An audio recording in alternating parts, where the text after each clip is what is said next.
Hello guys, welcome back to my channel. இன்னைக்கு நாம Saubhagyavati season 2 next part video தான் பார்க்க போறோம். வீடியோக்குள்ள போறதுக்கு முன்னாடி மறக்காம அந்த வீடியோக்கு ஒரு லைக்கை போட்டுருங்க. லாஸ்ட் பார்ட்ல நம்ம சைக்கோ ஹீரோ எதிர்பாராத விதமா இறந்து போயிட்டான். அடுத்த செகண்டே பார்த்தா போலீஸும் வீட்டுக்கு வந்துடுறாங்க. இப்போ என்ன பண்றது எது பண்றதுன்னு தெரியாம மொத்த ஃபேமிலி உள்ள போக சொல்லிட்டு இவங்க டோரெல்லாம் லாக் பண்ணி வச்சுட்டு அப்புறம் ஒரு ஸ்க்ரீனை போட்டு அந்த பாடியை கவர் பண்ணிக்கிட்டு இருக்காங்க. அதுக்குள்ள போலீஸும் அங்கே கரெக்டாக வந்துட்டாங்க. வந்து கதவை தட்டிட்டு இருக்காங்க. ஆனால் இவங்களால எப்படி திறக்க முடியும்? இங்கே ஒரு பாடி இருக்கு, பாடியை டிஸ்போஸ் பண்ணாம திறக்க முடியாது. அவங்க தட்டிக்கிட்டே இருக்காங்க. ஒரு கட்டத்துக்கு மேல இப்ப நீங்க யாரும் திறக்கல அப்படின்னா நான் வந்து 10 எண்ணுவேன். அதுக்குள்ள நீங்க டோர் ஓபன் பண்ணல அப்படின்னா நான் கதவை உடச்சிக்கிட்டு உள்ள வந்துருவேன் அப்படின்னு சொல்லிட்டு இவங்க 1 2ன்னு கவுண்ட் பண்ண ஸ்டார்ட் பண்ணிட்டாங்க. நம்ம விராஜும் அதுக்குள்ள பாடியை டிஸ்போஸ் பண்ண பாக்குறான். அவனால தனியா தூக்கிட்டு போக முடியாது. சியாவோட ஹெல்ப்பை கேட்டா அவ அப்படியே நின்று வேடிக்கை தான் பாக்குறாளே தவிர வந்து ஹெல்ப் பண்ண மாட்டேங்கிறா. ஏன்னா புருஷன் டக்குன்னு இறந்து போனதை அவ எதிர்பார்க்கவே இல்லையா. அந்த அதிர்ச்சியிலேருந்து அவளால மீண்டு வரவே முடியல. இங்க பாரு, சியா ராகவ் இறந்து போயிட்டான், அவன் திரும்பி வரமாட்டான். இப்ப மட்டும் நம்ம இந்த பாடியை டிஸ்போஸ் பண்ணல அப்படின்னா நம்ம மொத்த ஃபேமிலியும் பிரச்சனையில மாட்டிப்போம். வந்து ஹெல்ப் பண்ணு அப்படின்னு சொன்னதும் அதுக்கப்புறமா நம்ம ஹீரோயின் போய் ஹெல்ப் பண்றா. அந்த பாடியை தூக்கிட்டு போகும்போது அவன் கையில கிடக்கிற காப்பு அவந்து விழுந்துருது. அதை இவங்க கவனிச்சாங்களா என்னன்னு தெரியல. அது தெரியாம இவங்க ஒரு ரூமுக்குள்ள போய் அந்த பாடியை செட்டில் பண்ணிடுறாங்க. எங்க போலீஸும் விடாம கதவை உடைச்சிக்கிட்டு இருக்காங்க. உள்ள வந்து பார்த்தாங்கன்னா ஏதாவது ஒரு ஆதாரம் சிக்கிடும் இல்லையா. அதனால நம்ம விராஜ் தான் அங்க இருக்கிற எல்லா ஆதாரத்தையும் கிளியர் பண்ணிக்கிட்டு இருக்கான். அது மட்டும் இல்லாம அங்க இருக்கிற பிளட்டையுமே தொடச்சு கிளியர் பண்றோம். கரெக்டா அவங்களும் 10 எண்ணி முடிச்சதும் கதவை உடைச்சிக்கிட்டு வீட்டுக்குள்ள வந்துடுறாங்க. வந்த அடுத்த செகண்டே பார்த்தா கரண்ட் ஆஃப் ஆயிடுது. என்னாச்சுன்னு யோசிக்கிறதுக்குள்ள கன் எடுத்து விராஜ் சுட்டுக்கிட்டு இருக்கான். அதுவும் ஒளிஞ்சு ஒளிஞ்சு நின்றுக்கிட்டு. அப்ப அந்த இடத்துக்கு சியா ஓடி வந்து ஏசிபி என்னோட குடும்பத்தை எப்படியாவது காப்பாத்துங்க அப்படின்னு சொல்லிட்டு இருக்கா. யாருக்கிட்ட இருந்துன்னு கேட்டா ராகவ் கிட்ட இருந்துன்னு சொல்றா. ராகவ் இங்க வந்துட்டான், அவன் என்னோட மொத்த குடும்பத்தையும் பிடிச்சி வச்சிருக்கான், ப்ளீஸ் என்னோட குடும்பத்தை காப்பாத்துங்க அப்படிங்கிற மாதிரி ரொம்ப அழுது நடிச்சுக்கிட்டு இருக்கா. சரி சரி ஒன்றும் கவலைப்படாத அப்படின்னு சொல்லிட்டு நம்ம ஹீரோயினுக்கு பாதுகாப்பா ஏசிபி நிக்கிறாங்க. அந்த பக்கம் பார்த்தா கன் ஷூட்டிங் நடந்துகிட்டு இருக்கு. அவன் மறைஞ்சு மறைஞ்சு சுட்டுக்கிட்டே இருக்கான். பதிலுக்கு இவங்களும் சுட்டுட்டு சொல்றாங்க ராகவ் சரண்டர் ஆயிடு அப்படின்னு சொன்னா அவன் மாறி மாறி சுட்டுக்கிட்டே தான் இருக்கான். நம்ம ஹீரோயினியும் என்ன பண்றதுனே தெரியல. ஒருவேளை விராஜ் மாட்டிக்கிட்டானா என்ன பண்றதுன்னு முழிச்சுக்கிட்டு இருக்கா. ஒரு கட்டத்துக்கு மேல அவன் இருக்கிற இடத்துல நெருங்கிட்டாங்க. கொஞ்சம் விட்டா அவனை பிடிச்சிருவாங்க. அதுக்குள்ள நம்ம விராஜ் என்ன பண்றான்னா அங்க ஒரு பாம்பை போட்டுடுறான். அந்த பாம்புல இருந்து புகையா கிளம்புது. இது அவங்களோட கவனத்தை திசை திருப்பறதுக்காக தான். அப்படி பாம்பை போட்டுட்டு அடுத்த செகண்டே அவன் வீட்டை விட்டு வெளியே எஸ்கேப் ஆகி ஓடிக்கிட்டே இருக்கான். கரெக்டா எய்ம் பண்ணி சுட போறாங்க ஏசிபி. அந்த இடத்துல நம்ம ஹீரோயின் வந்து தடுத்துடுறா. ராகு ஓடாதீங்க அப்படிங்கிற மாதிரி. நீ எதுக்காக குறுக்க வந்த அப்படின்னு சொல்லிட்டு இவங்க எல்லாரும் அவனை தேடிக்கிட்டு ஓடி போயிடுறாங்க. ராகவ பிடிக்கிறதுக்காக, ஐ மீன் ராகவ வேஷத்துல இருக்கிற விராஜை பிடிக்கிறதுக்காக ஓடிட்டு இருக்காங்க. அதே சமயம் இந்த பக்கம் விராஜோட பொண்ணு ரொம்பவே பயந்து போயிருக்கா. திடீர்னு ராகவ் இறந்து போனதை கண்ணு முன்னாடி பார்த்தால. அது மட்டும் இல்லாம இங்க கன் ஷூட்டிங்லாம் வேற நடந்துச்சு. அதெல்லாம் பார்த்துட்டு ரொம்ப பயந்து போயிட்டு இருக்கா. பாட்டி தான் சமாதானம் பண்ணி அவளை தூங்க வச்சிட்டு இருக்கு.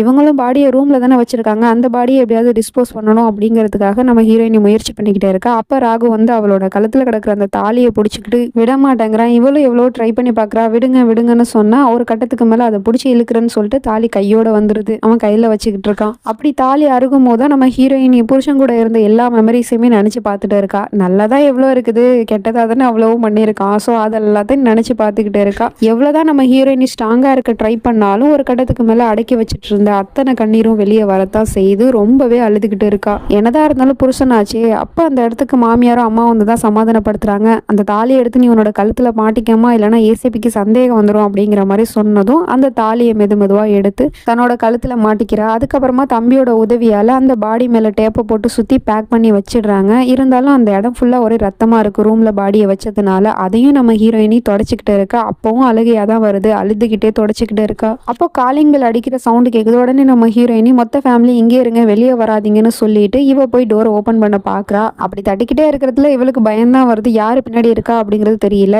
யாருன்னு பயந்துகிட்டே கேட்டா அந்த பக்கம் விராஜோட குரல் தான் கேட்குது. அதுக்கப்புறமா டோர் ஓபன் பண்ணி பாக்குறா. அவன் தான் வந்திருக்கான். நீ போலீஸ்லேருந்து தப்பிச்சிட்டியா விராஜ், நீ நல்லா இருக்கலன்னு கேட்டா நான் நல்லா இருக்கேன். அப்புறம் குஷி உன்னோட ஃபேமிலிலாம் நல்லா இருக்காங்கல்ல, ஐ ப்ராமிஸ் சியா உன்னோட குடும்பத்துக்கு எதுவும் ஆகாது, நான் பாத்துக்கிறேன் வா அப்படின்னு சொல்லிட்டு உள்ள அழைச்சிட்டு போறான். அதே சமயம் இந்த பக்கம் போலீஸ் எங்க தேடியும் கிடைக்கல அப்படின்னு சொல்லிட்டு முழிச்சுக்கிட்டு இருக்காங்க. அப்ப அந்த இடத்துக்கு ஒரு ஆள் வந்து என்ட்ரி கொடுத்துட்டு இருக்காரு. இவர் யாருன்னு பார்த்தா ஆல்ரெடி இந்த கேஸ்ல ஃபர்ஸ்ட் ஒரு ஏசிபி வந்தாங்க. அவங்க இருக்கும் போதுதான் ராகவ் ஜெயிலேருந்து தப்பிச்சிட்டான்னு சொல்லிட்டு வேற ஏசிபியை மாத்தினாங்க இந்த கேஸ்ல. இப்ப பார்த்தா இவங்களாலேயும் ஒன்றும் பண்ண முடியல அப்படின்னு சொல்லிட்டு இப்ப புதுசா வந்திருக்கவரு டிசிபியா, இனிமே நான் தான் இந்த கேஸை ஹேண்டில் பண்ண போறேன், நீங்க ஒதுங்கிருங்க அப்படின்னு சொல்றாரு. இந்த விஷயம் ஒரு இன்ஃபார்மர் மூலமா நம்ம விராஜோட காதுக்கும் வந்துருது. அவன் மொத்த ஃபேமிலியும் கூப்பிட்டு சொல்றான். ஏசிபியால இந்த கேஸை முடிக்க முடியலன்னு இப்ப புதுசா ஒரு ஆபீசர் வந்திருக்காரு இந்த கேஸ்ல இன்வால்வ் ஆகுறதுக்கு. அவர் வந்து ஏசிபி இல்ல டிசிபி. இனிமே நம்ம அவரை தான் சமாளிச்சாகணும். அப்புறம் அவர் இங்கே தான் வந்துகிட்டு இருக்காராம். அவர் நம்ம கிட்ட இன்வெஸ்டிகேஷன் பண்றதுக்காக தான் வந்துட்டு இருக்காரு. ஸோ அவர் நம்ம கிட்ட என்னதான் கேள்வியை ட்விஸ்ட் பண்ணி கேட்டாலும் நம்ம எல்லாரும் ஒரே மாதிரியான பதிலை தான் சொல்லணும் அப்படிங்கிற மாதிரி பேசி முடிவு எடுத்துடுறாங்க. அதே மாதிரி அவரும் வீட்டுக்கு வந்துடுறாரு. வந்த உடனே எல்லாருக்கிட்டையும் நார்மலா பேசிட்டு அப்புறம் இந்த வீடு ரொம்பவே பார்க்க அழகா இருக்கு, அப்புறம் இந்த அழகான மிஸ்ஸான வீட்டை நான் வந்து சர்ச் பண்ணணும் அப்படிங்கிற மாதிரி சொல்லிட்டு இருக்காரு. அப்ப நம்ம விராஜ் வந்து தடுக்கிறான். எப்படி நீங்க சர்ச் பண்ணுவீங்க, உங்ககிட்ட சர்ச் வாரண்ட் இருக்கா அப்படின்னு கேட்குறான். ஹலோ, நான் ஒன்றும் சாதாரண ஆஃபீஸர் கிடையாது, நான் டிசிபி. அப்புறம் எனக்கு எந்த சர்ச் வாரண்ட்டும் தேவை கிடையாது. ஸோ என்னோட இன்வெஸ்டிகேஷனுக்கு நீங்க எல்லாரும் கோஆப்ரேட் பண்ணி தான் ஆகணும் அப்படிங்கிற மாதிரி சொல்லிடுறாரு. ஸோ அதனால இவங்களும் அமைதியா இருந்துடுறாங்க. மொத்த போலீஸும் வீடு ஃபுல்லா சர்ச் பண்ணிக்கிட்டு இருக்காங்க. அவங்க தேடிட்டு வரட்டும், வாங்க உங்ககிட்ட சில பல கேள்வி கேட்கணும் அப்படின்னு சொல்லிட்டு டைனிங் டேபிள்ல உட்கார வச்சு மொத்த குடும்பத்தை உட்கார வச்சு இவர் கேள்வி கேட்டுட்டு இருக்காரு. ஆக்சுவலி என்னதான் நடந்துச்சு அப்படின்னு கேட்குறாரு. உடனே நம்ம ஹீரோயினி சொல்ல ஆரம்பிக்கிறா. இந்த மாதிரி நான் வீட்டில் இருந்துட்டு இருந்தேன், அப்போ காலிங் பில் அடிக்கிற சவுண்ட் கேட்குது. அப்போ போய் டோரை ஓப்பன் பண்ணி பார்த்தா அங்கே ராகவ் தான் வந்திருந்தான். வந்த உடனே அவன் என்னை பயங்கரமா அடிச்சா, கொடுமைப்படுத்தினான். இங்கே பாருங்க, என்னோட நெத்தியில கூட காயமா இருக்கு.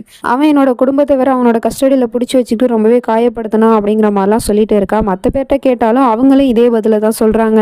சரிப்பா, இங்க இவ்வளவு விஷயம் நடந்துட்டு இருக்கும்போது நீ எங்க இருந்த அப்படின்னு விராஜை பார்த்து கேட்டா, எனக்கு இந்த விஷயத்தை பத்தி எதுவுமே தெரியாது. ஆக்சுவலி சியா ஃபோன் பண்ணதுக்கு அப்புறமா தான் நான் இங்க வந்தேன், அதுக்கப்புறமா தான் இவ எல்லாத்தையும் சொன்னா அப்படிங்கிற மாதிரி சொல்லிட்டு இருக்கான். அப்புறம் சுத்தி முத்தி எல்லாரும் முகத்தையும் பார்த்துட்டு இருந்தா அதுல ஒரு பொண்ணோட முகம் மட்டும் அப்நார்மலா இருக்கு. நம்ம விராஜோட பொண்ணு தான் பயந்து போயிருக்கா. அவளை பார்த்தும் கேள்வி கேட்டுட்டு இருக்காரு. சரிம்மா, நீங்க என்னத்தை பார்த்த அப்படின்னு சொல்லிட்டு கேட்டா, இங்க பாருங்க டிசிபி, என்னோட பொண்ணு சின்ன குழந்தை, அவளுக்கு இதை பத்தி எதுவும் தெரியாது. நீங்க தேவையில்லாம என்னோட பொண்ணை இதுல இன்வால்வ் பண்ணாதீங்க, அவ ரொம்ப பயந்து போயிருக்கா அப்படிங்கிற மாதிரி சொல்லி சமாளிச்சுட்டு இருக்கான். சரி ஓகே அப்படின்னு அவரும் விட்டுடுறாரு. சரி, அப்புறம் என்ன ஆச்சுன்னு கேட்டா, ஏசிபிக்கு கால் பண்ணா. அவங்க வீட்டுக்கு வர்றதுக்குள்ள என்னோட மொத்த ஃபேமிலி அவனோட கஸ்டடியில பிடிச்சி வச்சுட்டு இருந்தான். நான் போய் ஏசிபி கிட்ட ஹெல்ப் கேட்டுட்டு இருந்தேன். அப்புறம் ஏசிபியும் சரண்டர் ஆக சொல்லி வார்னிங் கொடுத்துட்டு இருந்தாங்க. அதுல ஒரு கட்டத்துக்கு மேல கன் ஷூட்டிங் நடந்துட்டு இருந்துச்சு. அப்ப கண்ணிமைக்கிற நேரத்துக்குள்ள அவன் இங்க இருந்து எஸ்கேப் ஆயிட்டான், வெளியில ஓடி போயிட்டான். இதான் நடந்துச்சு அப்படின்னு நம்ம ஹீரோயினி மொத்தத்தையும் சொல்றான். அதே சமயம் மொத்த போலீஸும் வீடு ஃபுல்லா தேடிட்டு வந்து இங்க எதுவுமே கிடைக்கல, எந்த எவிடன்ஸுமே கிடைக்கல சார் அப்படிங்கிற மாதிரி சொல்லிட்டு இருக்காங்க. சரி, அந்த பாடி எங்கடா போச்சு அப்படின்னு பார்த்தா அவங்க இப்போ உட்காந்து பேசிட்டு இருக்காங்கல்ல, அந்த டைனிங் டேபிளுக்கு கீழே தான் பாடியை மறைச்சு வச்சிருக்காங்க.